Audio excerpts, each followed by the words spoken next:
Dịch số bóng thôn bạnอันนี้มันโอเคมันลาดมันมีโป่งอ่ะตรงได้โป่งอ่ะตรงได้โป่งนี่นะตามสัปดาห์เลย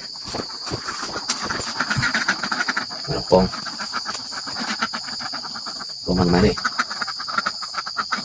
เลยไม่จริงจังมันโป่งเลย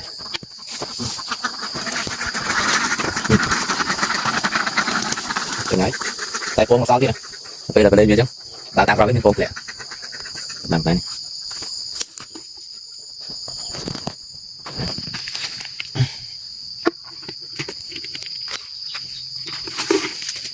bì bảy bốn năm bốn bảy bốn năm mười lebih baik mau lebaran baik bal baik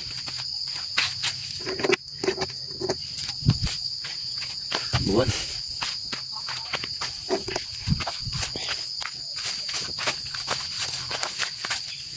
thầy cái môi biết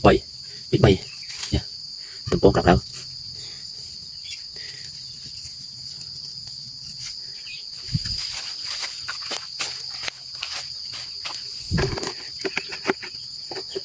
thằng này thì chẳng mơ bia làm như đây là thằng cáo bên mình chụp tiền thì có nói